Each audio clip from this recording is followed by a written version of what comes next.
Good morning, good afternoon, good evening, whatever the case may be, wherever you are tuning in live to the Daily Takeaway. Today is, I've actually forgotten the date. It's Saturday, the 30th of July. This is episode 11 on cinema and Hollywood. Um, I'm a little bit of a self-confessed cinephile in that a lot of the things I say and do tend to come with some sort of quote from a movie, and it's a bit like Tourette's in that sense. And occasionally, uh, it's funny, and other times I wouldn't say it's necessarily annoying, but it.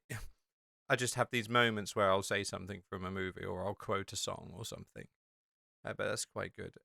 Um, Cinema is an interesting one because a lot fewer people, less people, are going to the cinema these days. Not only because it's becoming more and more expensive, but because the movies aren't as good as they used to be. Um, there was there's an actor called Anthony Mackie. Anthony Mackie he starred in many films. He starred in The Adjustment Bureau. Great film, by the way. It came out not long after Inception, and I would recommend watching that, by the way. Anthony Mackie was interviewed and asked what he thought the problem was with Hollywood, and I completely agree with him on this. In short, he said, when you used to go to the cinema, it used to be an event. It used to be that you would go and it would be a day out. It would be a notable occasion, and lots of people would be there, and it would be exciting, and you'd be sat down, and you'd be eager to watch the movie. Although nowadays, a lot of the movies are empty. Granted, even more so nowadays because of COVID, and people are being a lot more spatial or being more sort of more aware of their surroundings and people around them and keeping their distance, and less people are going to crowded areas. That makes sense. But even before COVID, people were not going to the cinema as often, and I think part of the problem is that tickets were getting more expensive. And Anthony Mackie said Hollywood are not coming up with new ideas. They are stuck in a pattern now where they recycle old movies based on nostalgia. The nostalgia is that this movie was successful, so we should do a live action remake of Cinderella, of The Lion King, of The Jungle Book, and so on. The problem is that these movies were successful because they had never been seen before. The stories had never been told before, and they were movies of the times. They were stories of the times. So when Aladdin first came out, it was amazing. It was an amazing film, and then we see the live action role play version of Aladdin with Will Smith and some other actors I'd never seen before. And I didn't like the film at all. I thought it was terrible. I thought the casting was terrible and so on. And this is the problem that Anthony Mackie said that he has with Hollywood, is that they're not coming up with new ideas. They keep recycling old ideas that have proven to be successful and rebooting them. If you've seen, there's been reboots upon reboots upon remakes upon remakes of so many films. And if you were to look through a list of Hollywood remakes, you would come up with so many. I mean, so many. I mean, obviously, it's all of the animated movies that they're creating into live action. Some of the live action ones have, in all fairness, been pretty good. I for one did enjoy Beauty and the Beast with Emma Watson. I did like that one, regrettably, and a few others. But Anthony Mackie says now Hollywood is having to deal with less people turning up to the cinemas because the things that they're putting in the movies people have already seen before. If you've ever had young children or been around people that have young children, you show them the Disney cartoons of um, The Jungle Book, The Lion King, The Little Mermaid, Cinderella. You show them all of those movies, all of those animated movies, because they're child friendly. They're U-rated. There's no violence and blood and so on. So the children have already been raised watching these, like the children of the noughties and then the 90s and so on. I was an 80s and 90s child, so I was raised with VHS tapes of Disney movies. So when they release these new live action versions of the films, I'm not so interested in watching them because I know the story. And I love how the story was told when Disney did it in animated form. So I'm not going to go to the film. And I think my reactions to things are pretty normal. And it turns out that the general public aren't turning up for these movies either. Reason being, as I just said, they've seen it before. Unless they've literally got time to burn and money to waste and 2 hours to see something that they've already seen before but in a different form, then they may go. So turnout to the cinema has now decreased. Anthony Mackie says, then they're not going to the cinema as much as they used to, and when they do go, it's not a exciting experience for them. It's not a notable event, because I can still remember the first ever movie I went to see. Even as a young boy, I went to see My Girl with my family, and I would have been younger than 7, but I can still remember that because it was an event.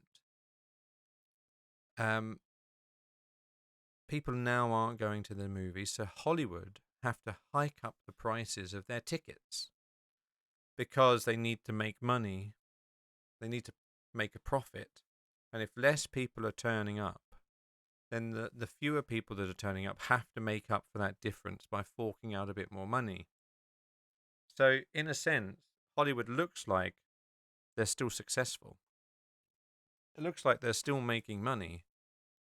And people are still going to the cinema based on the opening weekend's take. Despite the fact that the prices of tickets now, I can't remember the price of tickets when I was younger, but I'm pretty sure they're more than double now. And I think less people are going to the cinema. Probably more than half the people are going to the cinema now.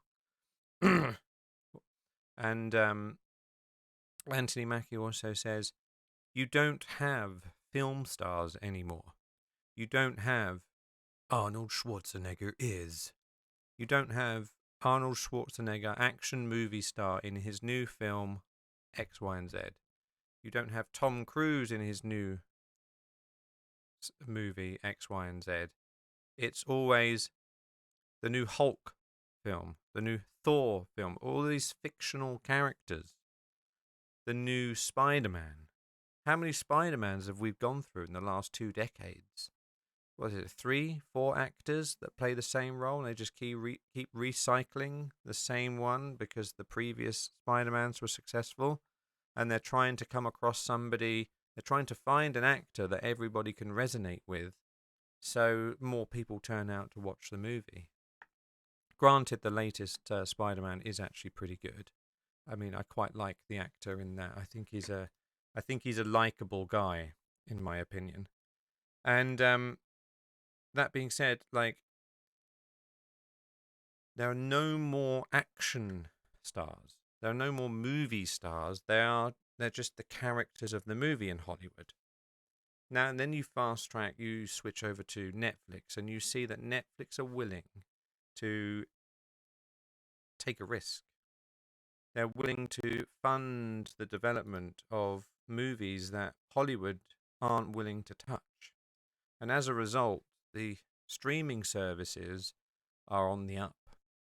Now people are pitching movies and scripts to Netflix executives and Amazon executives because they know they're going to get a fair shake. They may well be listened to, and they have a higher probability of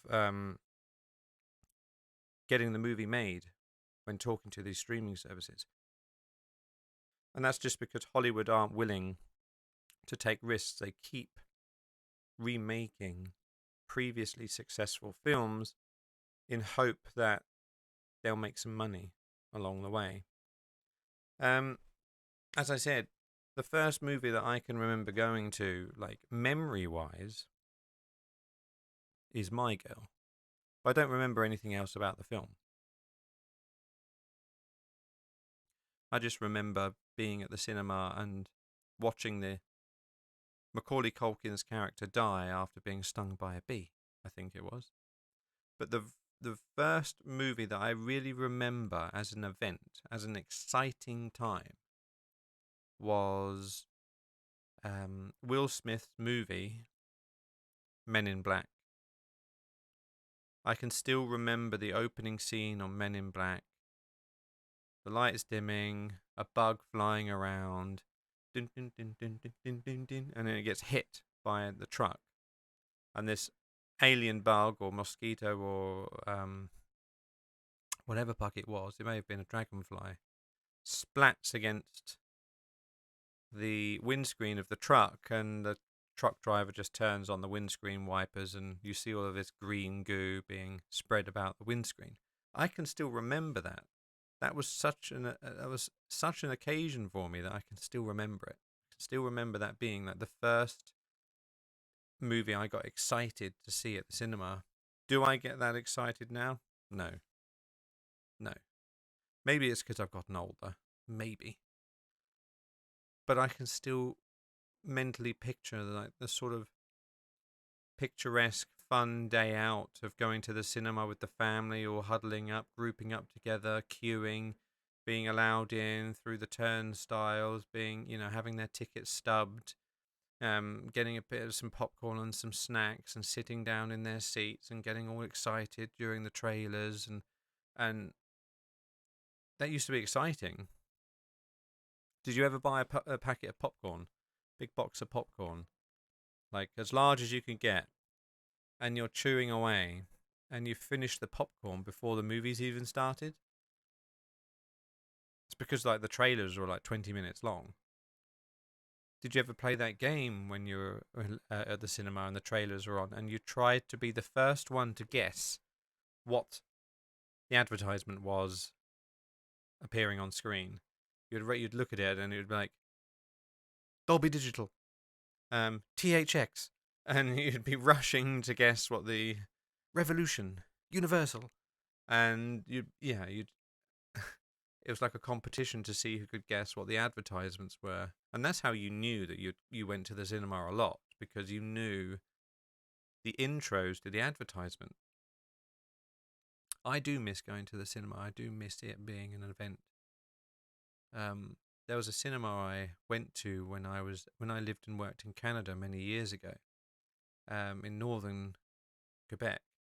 There was a cinema there that looked like a house. It looked like a picturesque, beautiful house that had been decorated with Christmas lights at night. And like the edges of the building were lit up, and the roof was lit up, and it was welcoming and warm and friendly. And you walked in to this house, what you thought was a house. When you knew you were going to the cinema and you saw this building, you'd look at it and be like, this is a cinema?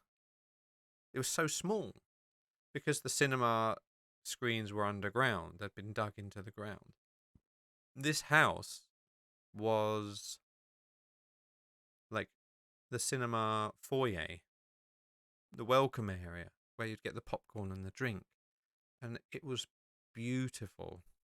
It was an event. It we walked in there and we were welcomed by a beautiful sort of old-fashioned layout of a cinema with nice carpet and the reception area and everything, where you could buy the tickets, get your drink and food, and everything was there.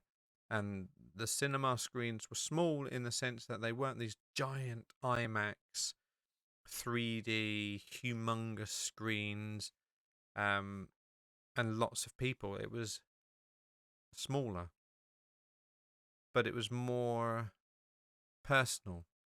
It was more comfortable. The seats were more comfortable. I remember that. And it was a really nice environment to watch a film. And that brought back sort of the nostalgic. It's an event, it's cinema, it's a day out. And now you go to, I don't know what cinema chains they have in the United States, but you have Odeon and things like that here, and they're just sort of global national chains of cinemas that lack any real personality. They're just, it's like the fast food of cinema. It's not that fun. But what do you think of Anthony Mackie? What do you think of what he said, that Hollywood has backed itself into a corner now? It's not willing to take risks on new movies, novel ideas, new stories. They keep recycling old cinema, old movies. And they do this because history says that this movie has been successful, so then we should just do it again and again and again until you've had 5 different stories of how Spider-Man's come about, which is definitely how Hollywood are doing it.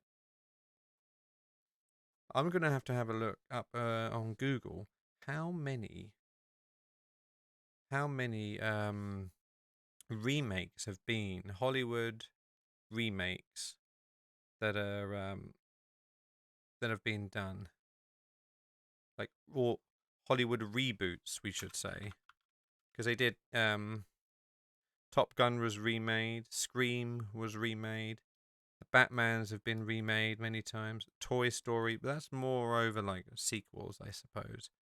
Here we've got Mad Max was a remake, which was actually really, really quite good. The remake was, they hit well with that one, in my opinion. Tomb Raider, I wouldn't really call that a remake. I didn't really like it, but the Candyman, Planet of the Apes, Spider-Man, Halloween being remade, Godzilla, Star Trek was being remade. They've done Star Wars again, but granted, they've killed off Star Wars. James Bond, X-Men, The Evil Dead, Transformers, Mission Impossible.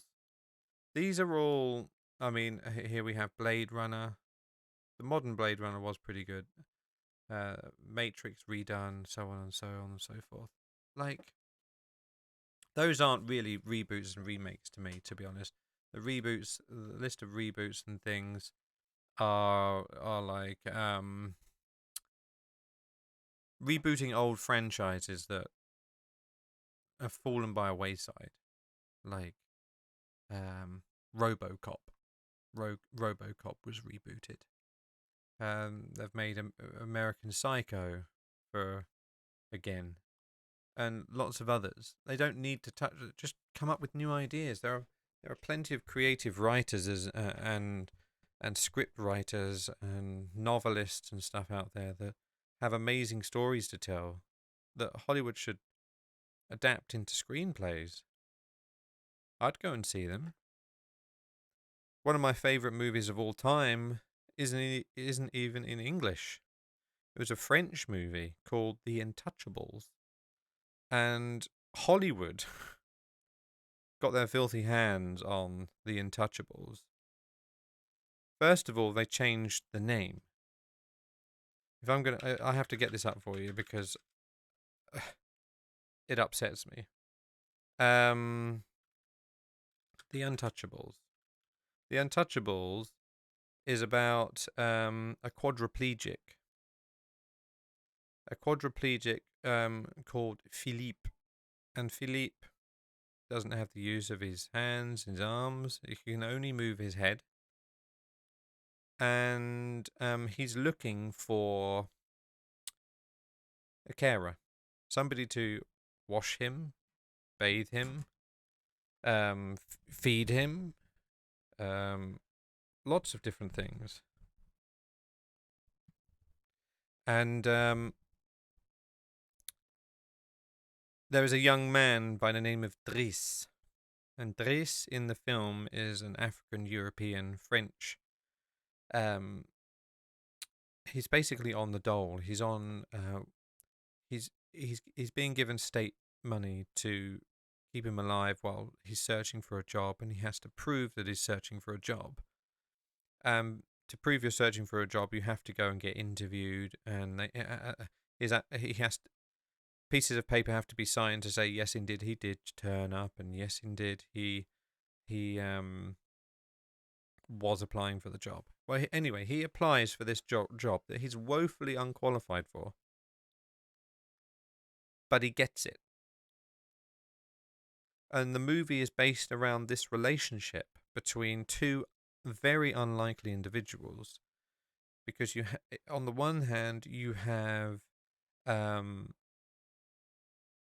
very rich and influential man who becomes a quadriplegic through a paragliding accident, and he's an aristocrat. He has a lot of money, and he hires this young man Driss to become his primary caregiver.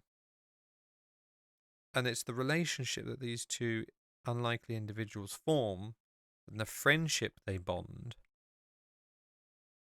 and the connection that these two have, that is followed in the movie. We follow that friendship. We follow that blossoming friendship. And Hollywood got their hands on this film. And in the Hollywood version, they had Bryan Cranston play the quadriplegic. I'm just going to get you the name of it for you. And they called it The Upside. And Hollywood's description of this movie, annoyingly, it's been rated 7.0 out of 10, and it's an absolute joke that's been rated 7.0 out of 10. If anyone had seen the original film, The Untouchables, also on IMDb as Untouchable, 8.5 out of 10.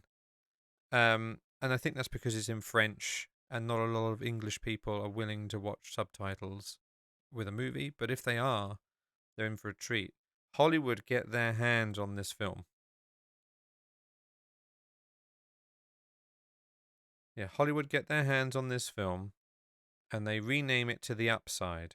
Then the description is a comedic look at the relationship between a wealthy man with quadriplegia and an unemployed man with a criminal record who's hired to help him. That's not what the film's about. And it's not even a comedic look. It is funny. The movie, the original is funny. There are scenes in it that are hilarious, that, somebody would muck around with someone that can't feel pain. Things like that. But there are scenes in the movie, in the original, which are so touching, they brought me to tears. And everybody I've ever recommended the movie to has cried at the end, not because it's sad, but because it's happy. And Hollywood get their filthy paws on this film, and they butcher it. They absolutely destroyed the whole film, and it's horrible. Kevin Hart is wrong for the movie, like right from the word go, because Driss, who he's playing, who just so happens to be called Del Scott in the Hollywood remake, Del. They've changed the names of the characters, so he's not Driss anymore. He's too funny. in the original, the primary caregiver, Dries, does do funny things, but he's not a comedian trying to make funny jokes. He's just doing funny stuff. And I don't want to spoil the movie, but there's a scene, a very important scene. Their very important relationship is bonding between Philippe and his love interest. And the Hollywood version is just, it butchers it and it changes it and it becomes like, why? That's the problem with Hollywood, that they have an amazing independent film from France that didn't win Best Oscar for an international film. It lost out to, I think it lost out to that silent film. I can't remember. They take it, they change it into something completely different, and it's horrible. And that sums up Hollywood for me. That there's some sort of formula that these Hollywood films have, and it's rubbish. Will I still go to Hollywood and watch films? Yeah, I'll still watch some Hollywood films. It depends. I don't watch that many films nowadays, though. But is there a film that you've seen that Hollywood have redone, and you've thought to yourself, ugh, rubbish? Because I have. And yeah, Anthony Mackie, as I said earlier, with his description of what Hollywood's principal issue is, why they're struggling to keep people interested in going to the cinema, and they're losing the battle with Netflix and Amazon. It's because of things like this. Granted, I haven't actually seen any Netflix films for a while, but I did like some of the ones that came out not so long ago. And I haven't been to the cinema for a decade or more, because there's nothing that's really come out that makes me want to go to the cinema to watch it, because I know how expensive it is. And now it just feels like a pain in the arse to go. Although I am looking forward to, I'm hoping to look forward to the new Avatar that's coming out. I can't remember what it's called. I'm assuming it's going to be called Avatar 2, The Return of Avatar. Something along those lines.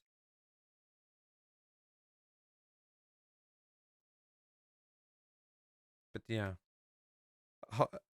cinema has definitely changed over the decades. I think a lot of family, older generation family, if you ask them, can they remember what their first trip to the cinema was, where it was, and what they watched?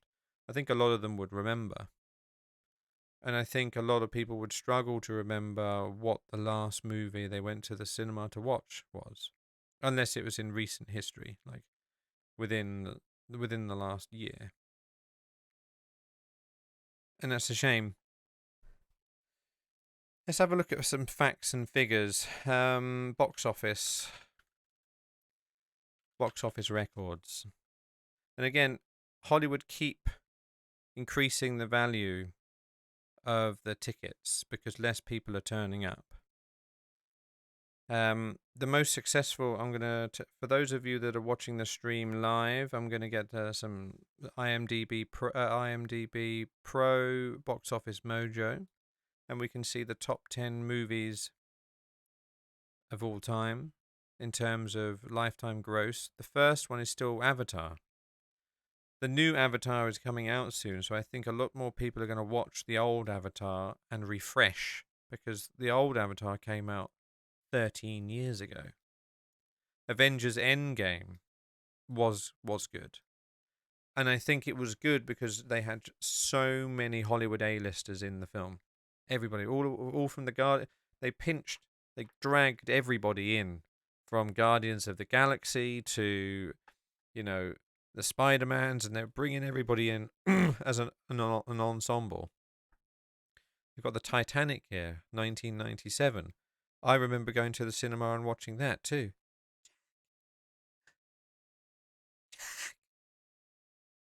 Jack. You know, she let him die. If you haven't seen the Titanic yet, I apologise for just spoiling it. Episode 7, The Force Awakens. So there's a lot of films here from the last 10 years or so that seem to be in the top 10 of lifetime grosses, even though the attendance to the cinema is at an all-time low. Less people are going now than they ever have before. Ever. And here we see there are more people watching it. I'm thinking partly these numbers must have something to do with people streaming it from home over the last 2 years because of COVID, and they're looking for things to do and they're bored out of their gourds. They probably streamed it. And I think that'd be partly where some of the money's coming from. But there are no old-fashioned films here, even though their attendance for those films were higher back then. None of them are in here except for 1997's Titanic.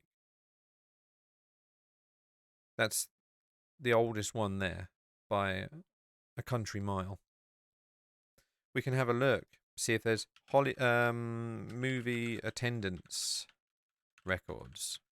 Maybe there is something here that we can see how many people are going to the cinema at any time.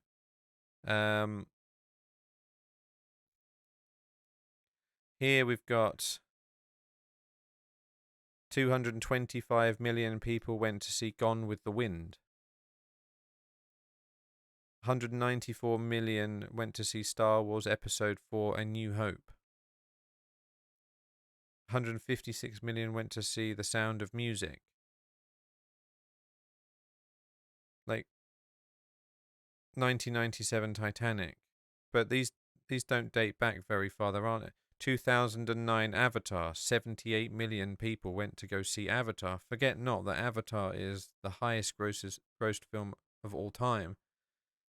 And it's probably that because the tickets in 2009 were a hell of a lot more than the tickets were in 1939. Could you imagine Gone with the Wind? 225 million admissions. Now, we're looking at nearly 4 times as many people went to see Gone with the Wind than Avatar. Could you imagine Gone with the Wind and how much it had grossed in today's climate? It would be like $10 billion. So people aren't turning up to the cinema anymore. They are going because the money is coming in, but there's less people going, those fewer people that go are spending more money.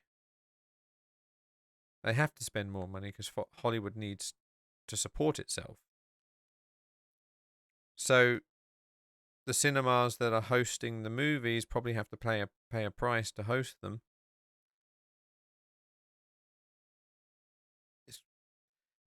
Hollywood definitely does seem like it's on a downward swing, which is a shame because I used to love going to the cinema. I think the last big action film that I went to see at the cinema was Pirates of the Caribbean, Dead Man's Chest, I believe it was. And that was in French when I lived in Quebec. So that would have been a long time ago. And that's the last time I went to the cinema to see a full-on film. I've just waited until they've come out on Netflix or Amazon or Disney Plus. So that's cinema for me. What could Hollywood do to make someone like me go back to the cinema? To be honest, I don't really think much. The tickets could come down a little bit. and they could, I don't know, just make it more of a scene. Now, would if the opportunity arose and I had the chance to go to a world premiere of a film and be able to sit in the audience with, that would be an event, wouldn't it? That would be absolutely amazing. Seeing all the actors and actresses and directors and everything, that would make me excited to go. That's probably one thing. But when you go to see a world premiere, unfortunately, you're not invited, are you? You just queue up outside while all of the actors and actresses and go and watch the film that they're in. Although there are some actors and actresses that don't watch the films they're in. They don't like seeing themselves on film. I don't. I can definitely relate to that because I don't like the sound of my own voice. I think my voice sounds awful. So if I was in a film or somebody clipped videos of me, I wouldn't want to watch them because I'd just be like, sound awful, awful, terrible. Turn it off. I wonder what films are coming out though this year. Let's have a look. Movie. We'll have 2022 movie premieres coming out this year. Is there anything that's coming out that we can be excited for? The Grey Man. Thor: Love and Thunder. I think that's already out. That's only gotten a rating of 6.8. Some of my friends that have seen Thor: Love and Thunder have said they're trying too hard to be funny. And the reason that is because Guardians of the Galaxy proved to be so successful compared to the Marvel. The Marvel execs saw how many people loved Guardians of the Galaxy. If we go to Guardians of the Galaxy, it got a rating of 8.0. I think probably the only thing that's beaten that is Endgame. Avengers Endgame would be my 8.4. And again, that's 8.4 because absolutely every star from the last 10, 15 years of Marvel were in Avengers. All of the solo act for Iron Man with his solo films, Thor's solo films, Hulk's solo films. You've got Captain Marvel had her own films. Captain America had his own films. Scarlett Johansson in Black Widow had her own films. We've had Black Panther had his own films. So it had all individual films, and they're like, well, what better way than to bring people to the cinema by putting them all in one film, including, Doctor Strange and so on. Doctor Strange was a great film, and they knew that the first one was amazing, so let's capitalize on that and bring him into Avengers 2. But Guardians of the Galaxy had comedy in it, humor, that Thor didn't have until Taika Waititi came along. And Taika Waititi was like, well, let's copy that formula. And now my friends that have seen Thor: Love and Thunder and just said they're trying to pump out too many jokes too soon, too frequently, and it just kills the mood. It's just Marvel isn't a comedy. Marvel is fantasy comics about supernatural humans. Because who doesn't wish they had superpowers? That's what Marvel is about. And they're trying to make a lot of these Marvel films into, comedic. Again, that's because there's a formula, the Hollywood formula, that says it needs to be a little portion of comedy, a little portion of romance. You've got to have romance because the women that are going to go see the film need to resonate with it, and they resonate with romance. So you need a hero and a heroine. The men to like the attractive female heroine, or heroines, if that's plural. The females and those that swing the other way to find the heroines attractive too, and heroes and so on. And there's got to be romance, there's got to be betrayal, there's got to be regret, there's got to be this, and they all follow a formula, the Hollywood formula. The Hollywood formula story follows the interactions of three characters through a three-act structure. The protagonist, the person the story is about, he or she is a person who wants a goal. The goal must be something concrete, definable, and achievable. And then you've got to have romance in there too, and you've got to have betrayal. You've got to have all of these different things, and almost every Hollywood movie these days follows that sort of formula in some way. In some way. That's why every movie you watch these days, the storyline and the story arcs is predictable. You start asking questions at the start. That person's going to betray them, isn't it? I had an ex-girlfriend of mine do and ask the same things, and she was irritatingly right with her questions almost all of the time, because she said it's so predictable, a lot of the films, that she knows what's coming. Jurassic Park has been redone many, many times, and it has an IMDb rating of 5.7 out of 10. I like Chris Pratt. I think he's very funny, but it's sad to see him in a movie that's tanking hard. Top Gun Maverick, however, has got 8.6. Am I interested in going to see it? Potentially. But what other films have come out? That Doctor Strange in the Multiverse of Madness. I did see that, and I have to say that I was thoroughly disappointed, because it seemed to be more about the Scarlet Witch than it did about Doctor Strange. And they also tried to make a lot of comedy in it too, when the first Doctor Strange wasn't particularly funny. It was a serious look at a man and his creation arc. So you're seeing a sense here that Hollywood keep remaking movies based off of the characters now. Rather than Benedict Cumberbatch's new film, it's now the new Doctor Strange. Doctor Strange doesn't exist. The Minions, The Rise of Gru.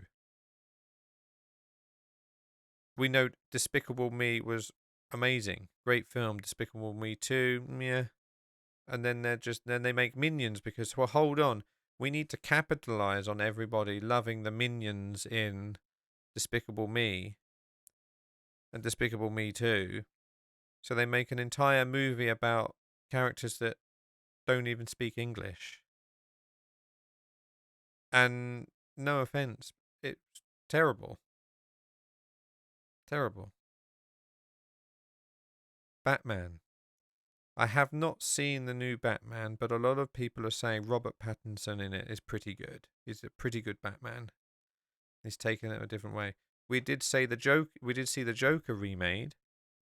Well, we saw a new portrayal of the Joker, but taken into a totally different direction and more human, more relatable, more gritty, dark, as is a lot of mental illnesses and a lot of bullying as a result of visible mental illnesses.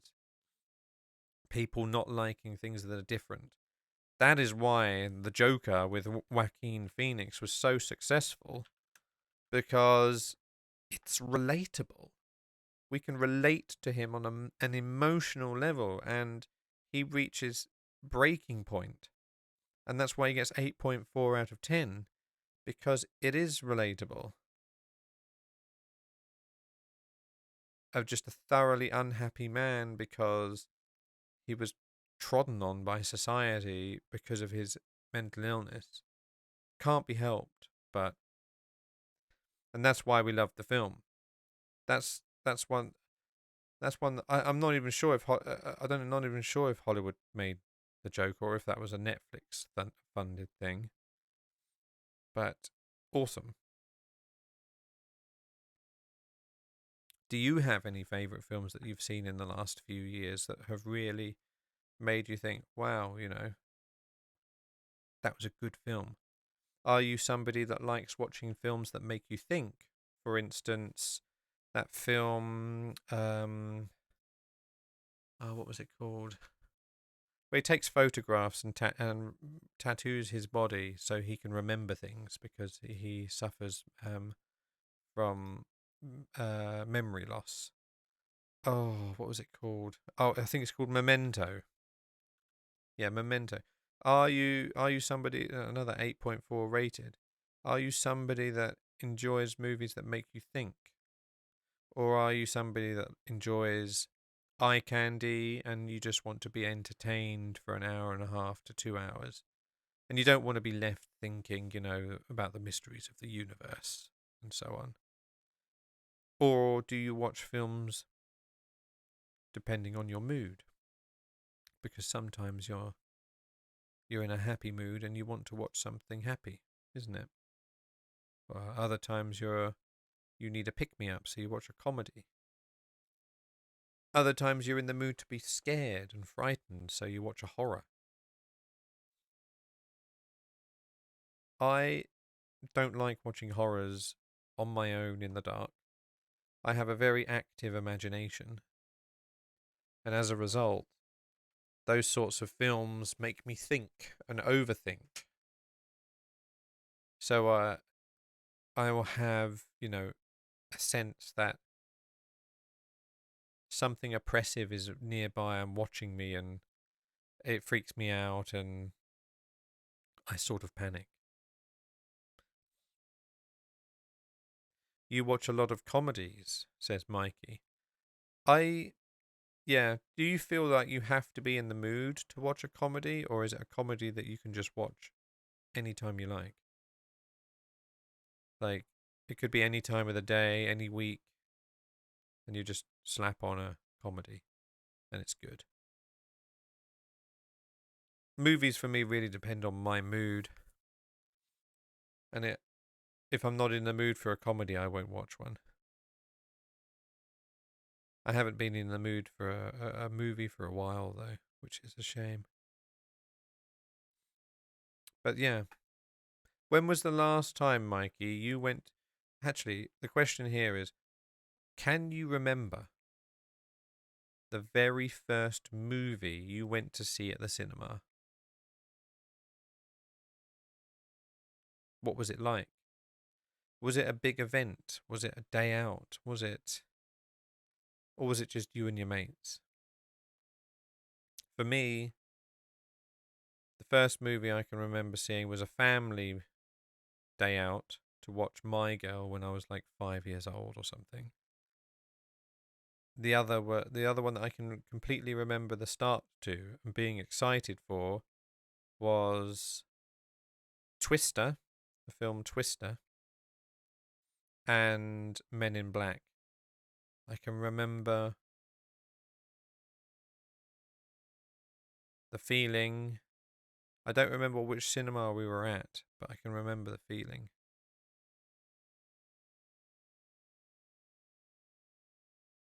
It was good. But yeah, so I'm a self-confessed cinephile. I said that at the start of the show, and not a lot of people know what a cinephile is, but the dictionary definition is a person who is fond of the cinema. I'm fond of the cinema, and I have moments where I'll quote lines from movies, and I'll do that like Tourette's. Mikey says he can watch a comedy anytime. He'll just put a comedy or comedy, but the problem is I've seen a lot of comedies and I don't like to re-watch a lot of them, as at that point I already know what's going to happen. Yeah. But he doesn't remember the first time he went to the cinema. Interesting. He must have been blazed out of his mind. That's why he doesn't remember. Must have been off his nut.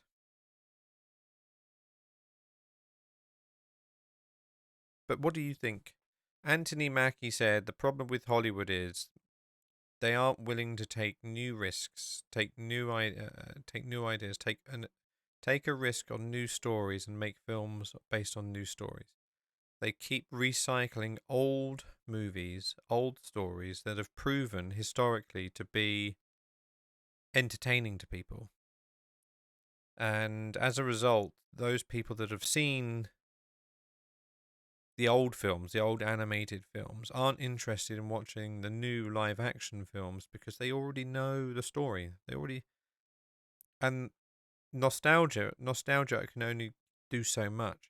And they have nostalgia for the old films. They don't have nostalgia for the new ones. He can't even remember who took him to the cinema. Deary me. He must have been off his head. I miss going to the cinema sometimes. I think nowadays I'd be more excited to go to the cinema if it was with a young child, because the excitement on their face would be obvious and true and genuine. So it would be it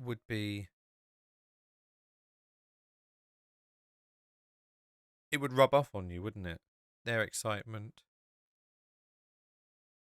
their attitude, their restlessness, their hyperactivity. It it would be fun.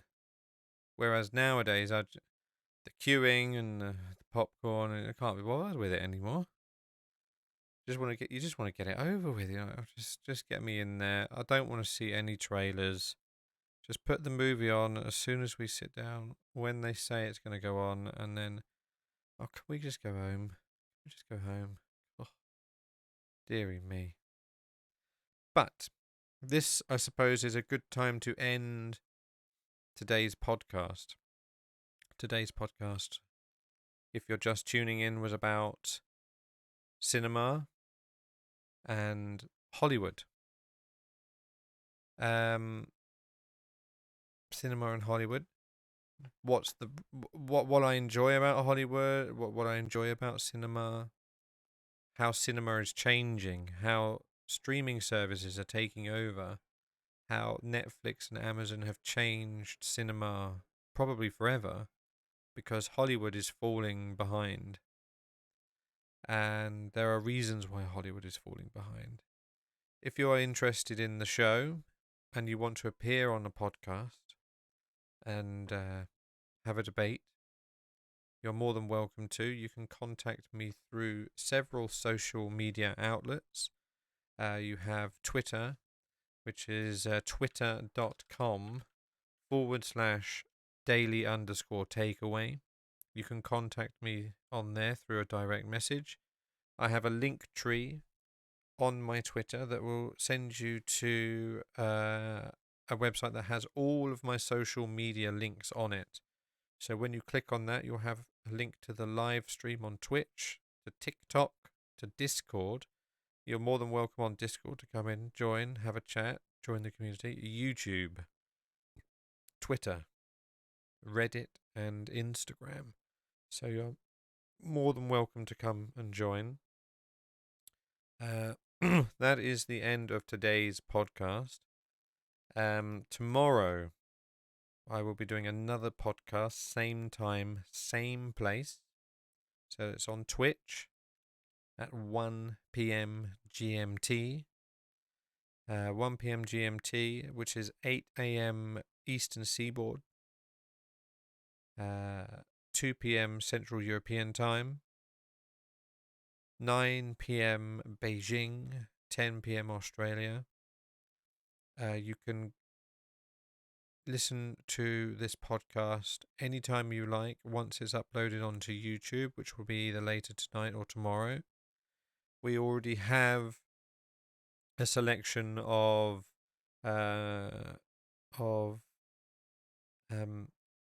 podcasts on the YouTube. If you search for Daily Takeaway on YouTube, or more easily, if you go to the link tree, which is pasted in the Twitter, you will be sent to YouTube directly to the channel, just in case you are unable to search for me through YouTube itself. But yes, if you want to tune in again tomorrow, it's 1 p.m. GMT. You can watch the videos on YouTube if you're not here to listen live. Each podcast is roughly an hour, depending on the subject, depending on the guests. If you want to be a guest, all you need to do is ask. And that's the end of it. I think that's it. Thank you everyone for tuning in. Thank you everybody for listening on YouTube. Thank you everybody for following on Twitter and on Twitch. I have now become affiliated and I need to sort that out. Thank you everybody, and I will see you tomorrow.